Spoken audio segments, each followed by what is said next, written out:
Welcome to a conversation on entertainment, sports, and tourism public relations. Today, we'll kind of get into the conversation of what does a public relations person do in these areas. So let me go ahead and share my screen, and then we can get started.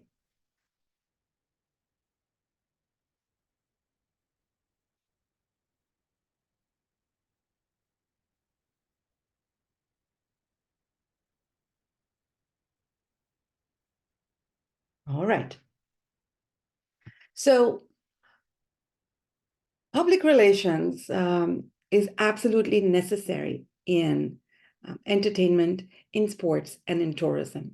And today we're going to discuss how big the entertainment and recreation industry is. Statista is a good source of information for anything around data and statistics. And so some of these numbers that you're seeing here are from that particular software. Okay, so the entertainment and recreation industry is pretty huge. We all love going to movies, we attend concerts, you sometimes like to watch car racing, we like watching NFL games, we go on cruises, we love to travel. So for all of these kinds of things, we definitely need public relations. And so today our conversation is going to be focused specifically in these areas.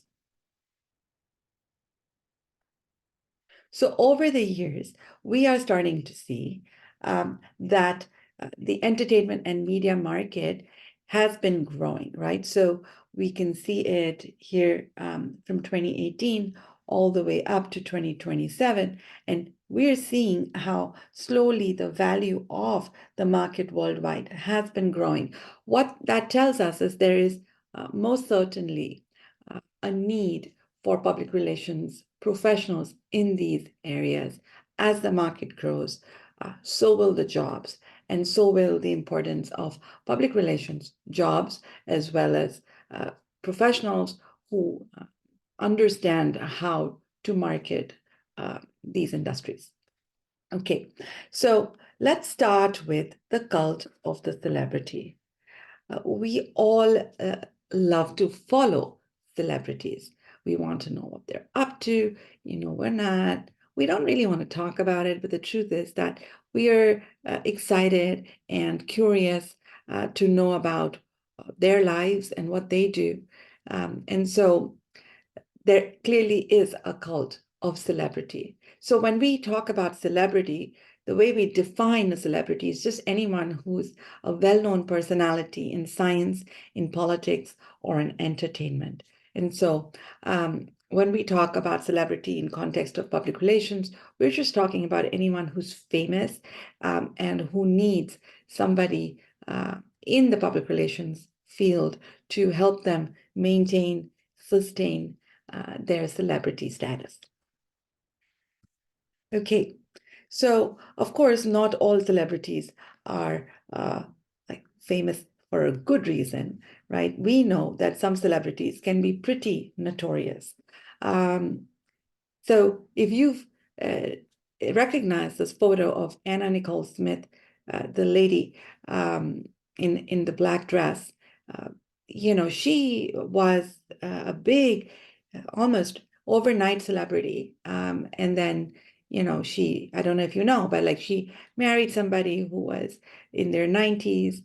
That guy was a billionaire. Eventually, he passed, and Anna Nicole Smith became very rich and then suddenly lost everything. And of course, she was a model herself. And there were conversations about how she was a stripper when she met this billionaire. But, the point I'm making is that we know all about that because, she's a celebrity, and that media kind of tends to cover people who are famous or notorious because it's newsworthy and people read that and it sells their magazines and papers. So it's definitely something that they're fixated on. Dr. Oz, you may know of him. He, famous physician, always on TV, now running probably for some kind of political post based out in New Jersey. And, some people thought he was not very good. And there are some people who followed him, like, religiously. So why do we know about all this stuff? We know about it because the media is constantly covering the cult of the celebrity. Okay, so I don't know if you guys are, are familiar with any of these people that you're seeing here on this slide. Um, this is that CHEWBACCA mask right here. It's the lady who put it on and talked about how the mask worked and laughed and laughed and laughed, and everyone just laughed along with her. The guy in the red dress, red sweater, he became an instant celebrity as well. And you're seeing all of this stuff because the media got fixated on it. And then obviously they were reacting to how people reacted to that. And then, it just kind of, snowballed from that time onward. The guy who's wearing a blue shirt is a guy who sells tea on a street in somewhere in South Asia. And some Instagrammer took his photo, and that went viral, and to a point where this guy was approached by model houses, and asked to catwalk and be a fashion icon, and he did. I mean, he's got pretty blue eyes right there and matches with his shirt, and something happened, and he became that instant celebrity that everyone started to follow.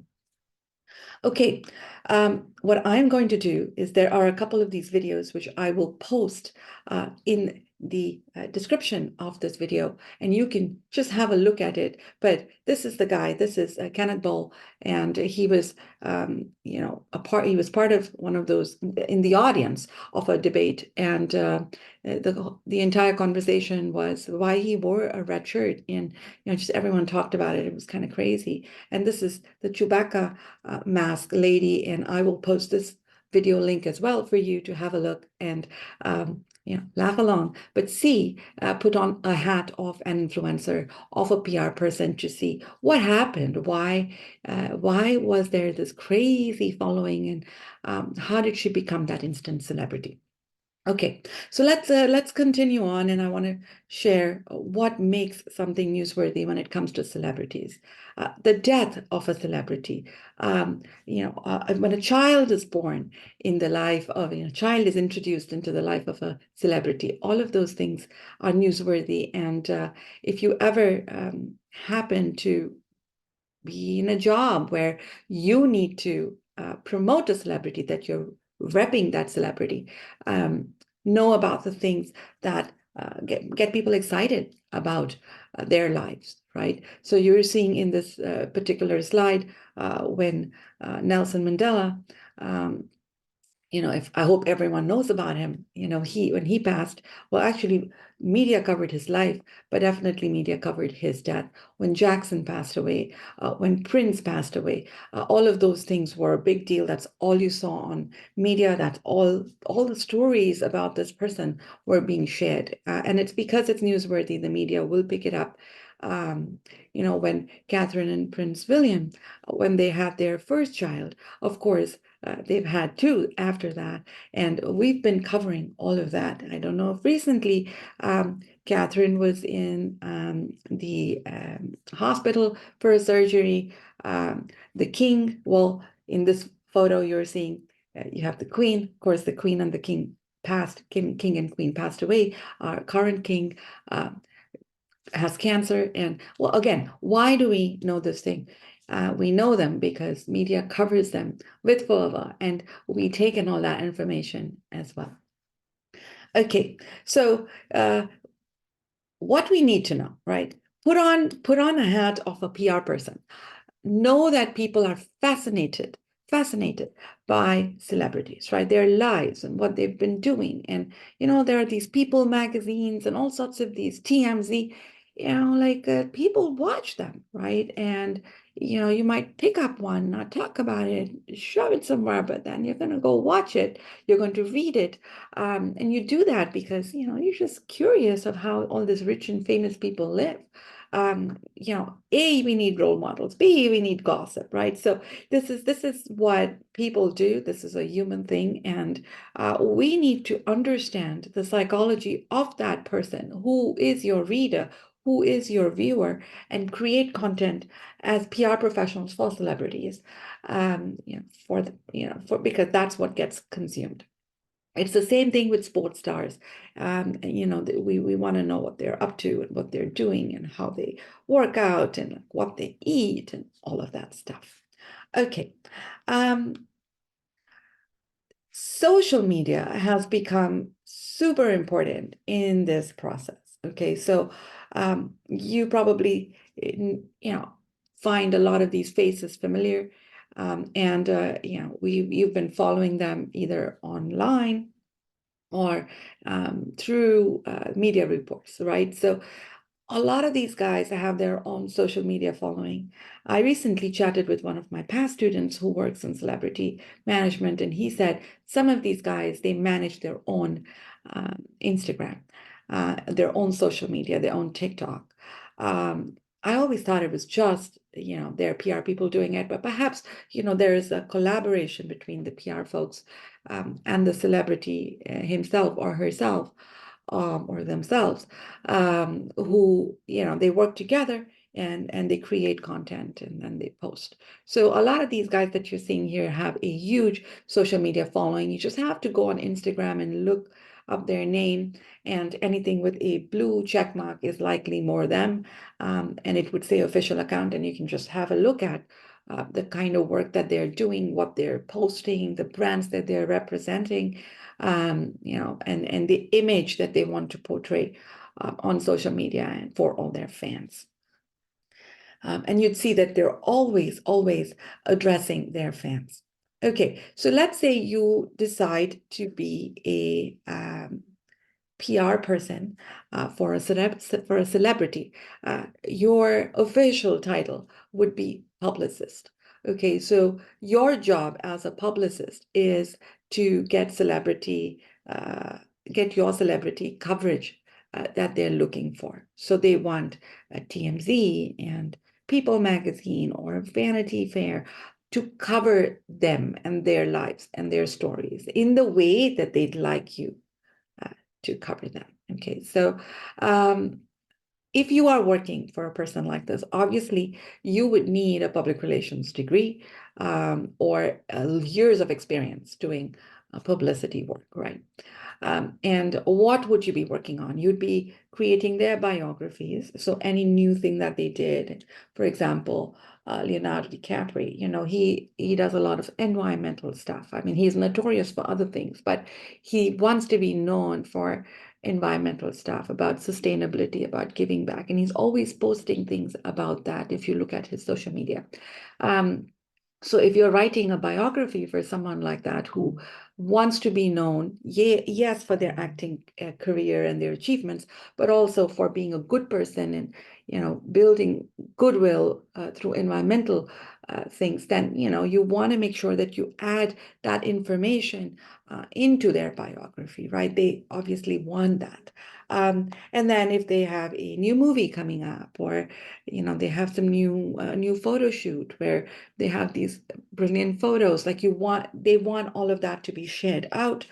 So you would prepare a media kit, which would have all that information, fact sheets about, who they are, what they're known for, if they have a company, about something about the company, photos, video clips, all of that. And then you've got to come up with different angles, right, where we can place this celebrity in specific outlets. Let's say it's Earth Day and you have a celebrity who cares about sustainability, find those stories that are, or find the people who are writing those stories and share with them. We'd love to talk to you about our client. He or she has been doing amazing things. So yes, he has a distinguished career, but he's doing all this other stuff. So please, cover this client of ours. So you need to come up with different story angles, which would give ideas to the journalists, to the reporters, to cover your client and to share your story. And like I mentioned before, if they have a social media account, which most of them do, you may have to help them maintain it, give them ideas around it, take some photos around it, videos, things like that. Partnerships that you may do with other people, those could be shared on social media. Those are the things that we're talking about. And sometimes you want to have one-on-one interviews, right? We sit with the reporter from Vanity Fair and talk about something. Sit with a reporter from Food and Wine and do a feature release on something like that, right? Or cover page, or you come up with ways to build those relationships with the journalist as a publicist, right? And you find a way for getting your clients some coverage. Okay, so of course, those are the good things about the job, but there are often bad things about the job, right? So a lot of celebrities feel very entitled. They are very entitled. And, I think when you're that famous, maybe that's just how you become. I don't know. But your job would be to make sure that you put out any fires, right? So there've been stories about actors being pulled up for something by the cop, and then they act too smart and say, hey, you know who I am, that's just problematic. Like, just apologize. I feel like that cop will already be starstruck, and he or she will let you go unless you've been drinking and driving, right? So it's but sometimes we just get it wrong, and everyone's human. They get it wrong, and our job is to fix it. So those are the kinds of fires that you may have to put out. You see a bunch of things here on the slide. That have led to the downfall, and then eventually they come back stronger because they apologize, and sometimes they have a very good publicist who's doing a lot of the work and keeping those relationships and making peace, basically. Okay, so let's continue on with film studios. Okay, so we've talked about celebrity management as a publicist, but a lot of the films that that you see on screen, or they have a PR team, they have a marketing and PR team that's working really hard behind the scenes to push that film out there and getting people aware that this film exists and there's something really exciting about it, and stuff like that. And so your job would be to create excitement around a film that is just being released, whether it's released on Netflix or on Amazon Prime, or it's released in the theaters, or a combination of that, or maybe at a film festival, which is the start of the release, and then that's where it's premiered, and then it goes to the mass market. For all of that stuff, I mean, there's just work that needs to be done, a buzz that needs to be created. And sometimes you want to even start that process while the film is being created, while it's being actually recorded, being filmed, right? So you want to invite people on set, especially if it's like a big celebrity cast, right? You just want to create excitement about how this is a huge star cast film, and I'll give you a sneak preview. So you're connecting with reporters and who cover movies, and inviting them right from the beginning, involving them in the production of the film, and connecting with directors and producers and actors, and finding ways to get them to talk about what they're working on. Those are the kinds of things. And of course, when the film is ready and it's out there or about to be out there, you're sending out press releases and things like that. And obviously, if a film is up for a nomination, gets nominated for an Oscar, and then so there's work around, like, okay, let's create excitement. How do we get it nominated? So let's get everyone talking about it, which will more people will be aware of it, they vote for it, they care for it, they talk about it. And then let's say the film actually wins, then there's a lot of publicity around that as well. So at every step of the way, there's a need to share information and to create excitement around something. So that's kind of the kind of job you would have if you are working for a film studio. or you're working with a PR company who has clients that are film studios. Okay, here's another interesting thing, yeah, that we should talk about. So uh, this is something to do with brand placement, right? Product placement. So sometimes you work with a marketing team to do something like this. So when you're seeing a couple of these videos here, these photos here, apologies. This is George Clooney, and he's, as you can tell, he is wearing a Hilton robe. Now, this is for a movie called Up in the Air. Hilton obviously is sponsoring this movie because that's the only reason you see the Hilton logo on Clooney's, uh, you know, Clooney's top, right? You can see it up there. So the reason why that's happening is, films are very expensive to create, to make, to produce, right? And so the marketing and PR folks often work together for partnerships with brands.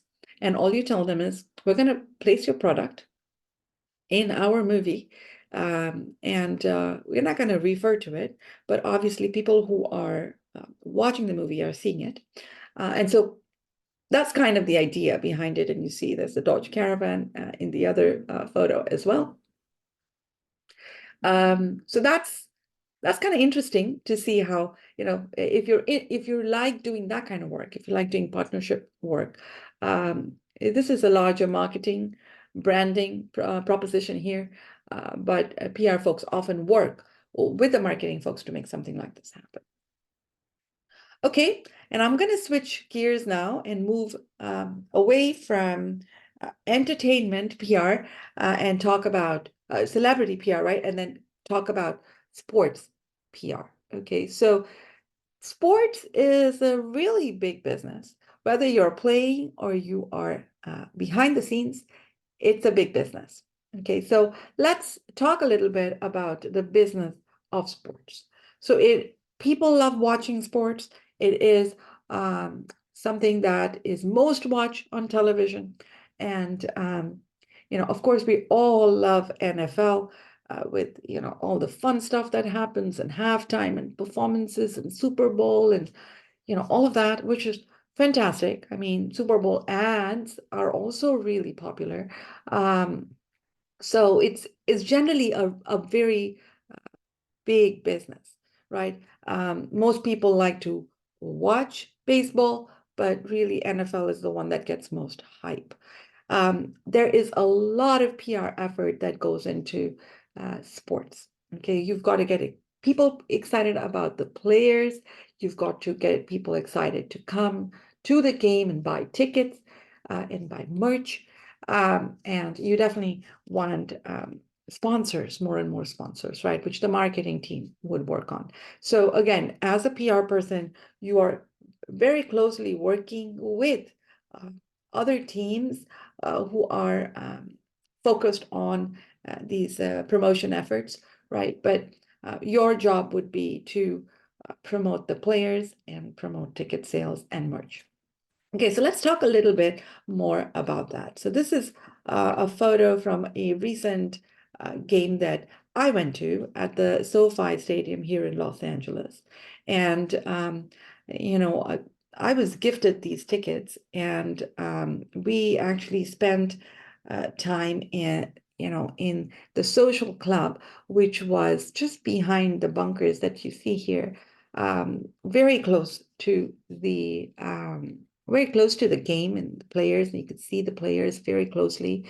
But the social club was something that gave a slightly exclusive feel to it. I had access to it just because I had seats that were this close. And it felt very VIP, and they had like fruit and other foods and drinks, and everything was free, like, in the club. So I could go back in and out, grab a drink, sit outside, watch the game, go back inside, use the restroom. It was one of those private experiences. And, the idea of making something so private and exclusive is because more people would want to do something like that because people aspire to that, right? And so think about that as a PR strategy, as a marketing strategy. You got to put yourself in the shoes of a marketer to see what makes people tick, right? Now, if you've been on the other side, which you have for a long time, you already know what gets you more excited. So as a marketing person, you understand that psychology, you remember that psychology, and find a way to create that for your customers.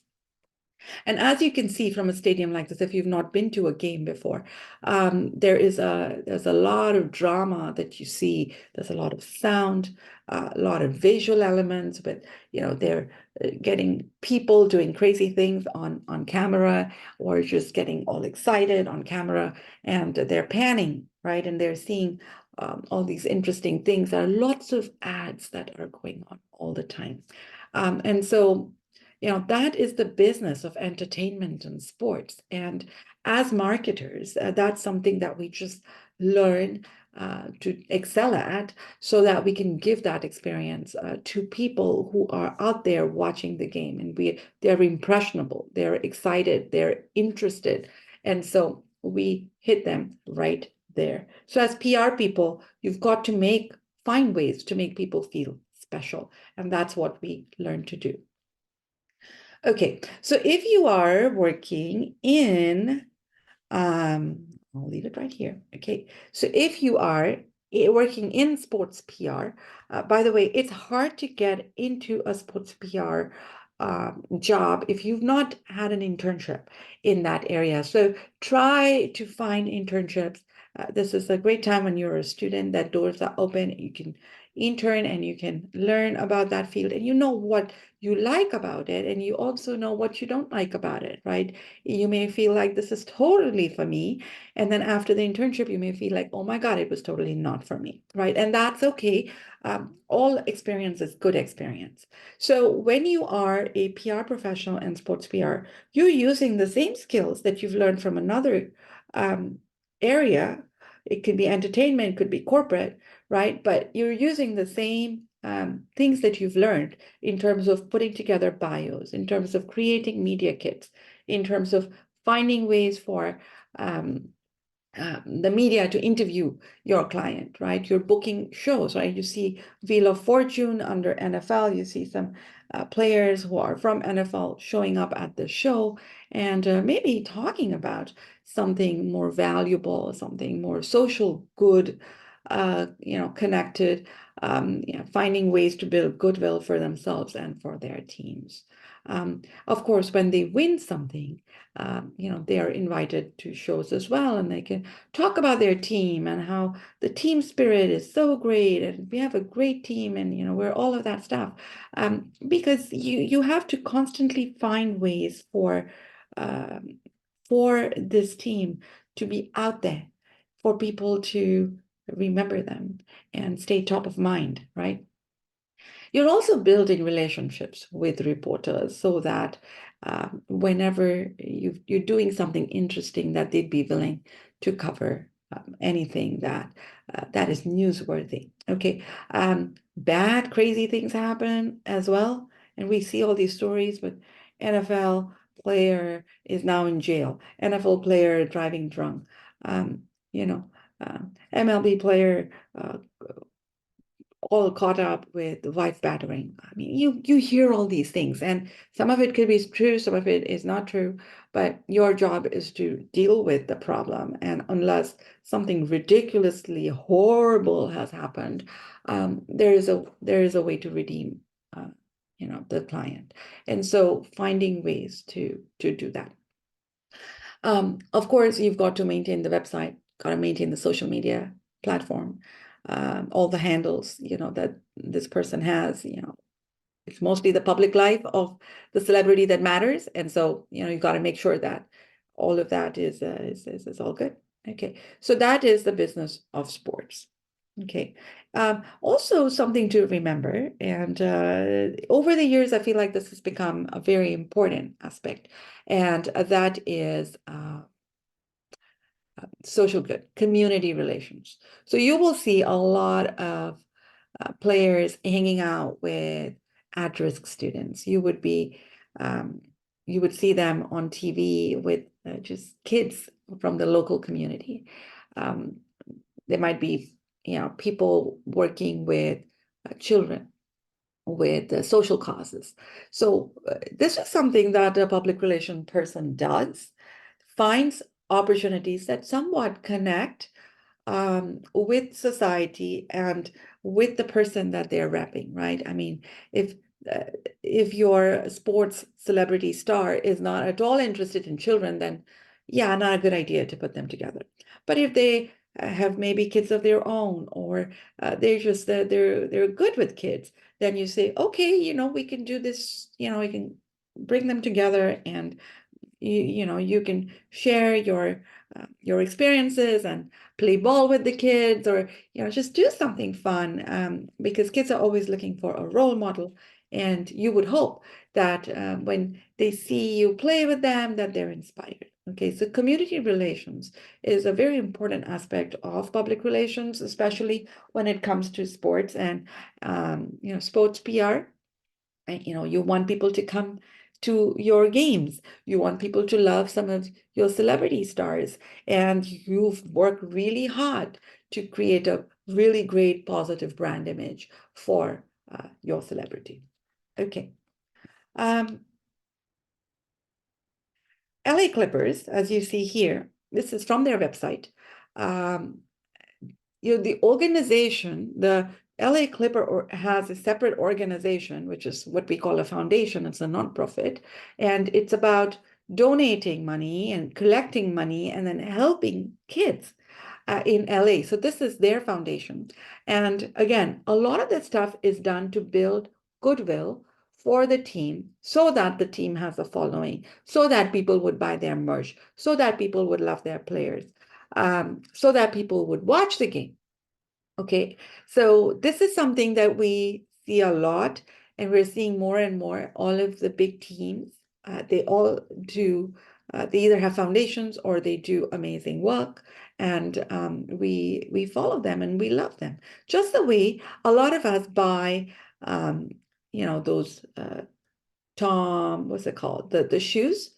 Um, I can't remember what they're called, but those shoes are pretty cool, right? Like you buy those shoes because you buy that shoe and somebody in Africa gets another shoe, right? So that's good stuff. And that's that we love that, right? We subscribe to that idea and we buy products because of that. You can see here too, there are some photos of this is David Lee right here, I think. And he's hanging out with kids who have unfortunately got cancer. And this is a great silver lining, right? You have people who show up with their own kids on TV shows. You see the Lakers community here doing really good stuff, giving back. So this is the kind of stuff that we tend to see, and a lot of this work is done behind the scenes by PR professionals. So it's really fun. It can be really fun.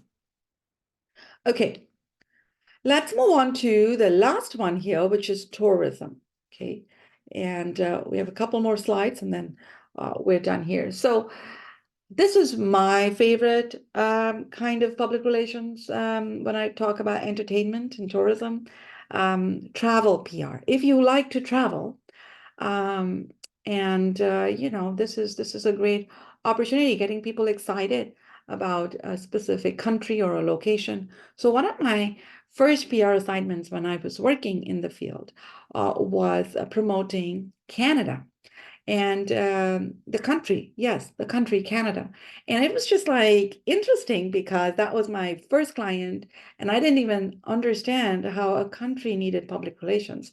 But the truth was, like, this was when I was in India, and I grew up in India and I spent 20 plus years there before I moved to the US. And I realized like everybody talks about the US, like visit United States, but very few people, wanted to visit Canada because the only idea was like it's cold and like who goes to a cold place. But the truth is there's so much amazing stuff in Canada that you can explore and enjoy, and they're beautiful in summer, by the way. So that was one of my first countries, and I was hooked. I was really hooked after that. And I personally am a traveler, and I write. I have a website that focuses on travel, and I have a section that called "Make Me Travel." I love that work, and my website is called greenseashells.com, and I have a travel section in there.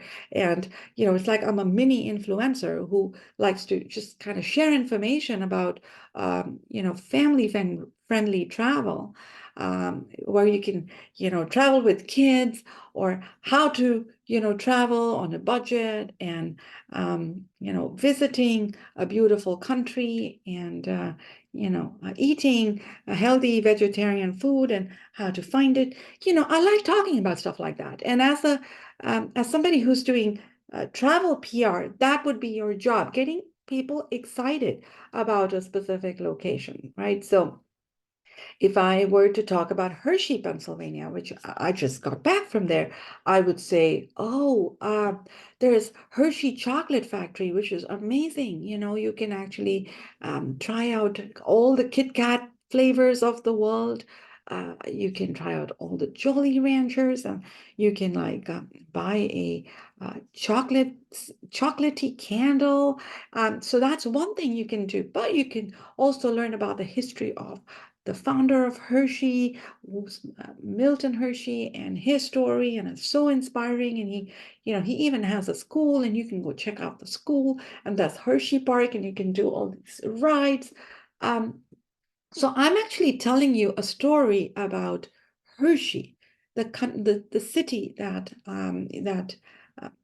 you can visit, and you would have a great time. And yeah, every person has a child in them, and go explore that inner child, right? So I can create entire stories around that city as an influencer. And if you are working for the city of Hershey, then you are the PR person trying to promote that exact same thing for people to come to your city to explore that city. So stimulating desire in a location, telling people how to get there, and helping them have a good time. Okay. So just like I talked about Hershey, it could be a country like Bali, or it could be an experience like Disneyland. Okay, so it could be any of these things, it could be all of these things, and you would be working on behalf of and a client like Canada, or and as part of maybe an agency that focuses on travel PR. And you could do lots of different things, right? You can write stories and get the journalist excited about a particular city, and hope that they carry that story, like 10 best places to visit on the East Coast of United States. And create that story, write that story, and throw in Hershey in there, right? And hope that it gets picked up. So it's not like a Hershey story, but Hershey's part of the 10 greatest experiences that you can do this year. That's the proposal. You can be part of travel conferences, travel exhibitions, participate in things like that. So there are lots of traditional ways to do it. And of course, having your own website, keeping your social media up to date, doing promotions of all different kinds, putting together creative events, experiential events. Those are the kinds of things that would be really great. Travel and tourism is often connected with wellness, like spas and massages, and mental happiness and things like that. And there are businesses that focus on that, and you could highlight them in your exhibitions or in your stories. If you're creating material for an entire city, there are so many things that you can bring in, right? You could talk about getting a chocolate spa massage at the Hershey Hotel, or you could talk about eating at the chocolatier that has chocolate inspired items on their menu. Getting excited, right, yourself, and finding ways to excite other people, and creating material around that. Okay, so that's what a tourism, travel, PR kind of role would involve. You've got to find the right target audience, right? A niche is everything. Know who your audience is. Why would they come to this city or this country or to this location, and create appeals around that, right? You talk about Brazil, for example, and you're promoting Brazil, you definitely want to talk about football, soccer, right? If you're talking about Oregon, you definitely, Washington, right? You definitely want to talk about Crater Lake. If you're talking about Spain, you definitely want to talk about flamenco, right? Or paella, which is their amazing dish, right? You talk about Japan, definitely talk about sushi, and create a special appeal around that. Okay, so whatever you are representing, you've got to find exciting things about that location and find a way to add that conversation into your social media, into your brochures, into your press releases, photos, videos, all of those things make a difference. Okay, so it's a really exciting aspect of travel and tourism public relations. And finally, we should end with, given what's happening to our world nowadays, right? There's war, there's earthquakes, there's crazy floods, there are fires, there's terrorism. Bad things happen, and bad things happen to the client that you may be representing as well. So know that those things happen. Be prepared to deal with anything that's unexpected and sad. And sometimes you got to lay low for a while, and you can't be doing any promotion work until things are safe again for people to travel. So when that happens, lay low, and then when time is ready, double up your efforts, do more, keep creating content so you're ready to take it on as a challenge again, and find ways to be, prepared to promote again. So that concludes our conversation on entertainment, sports, and tourism. I hope this was really fun, as it was for me.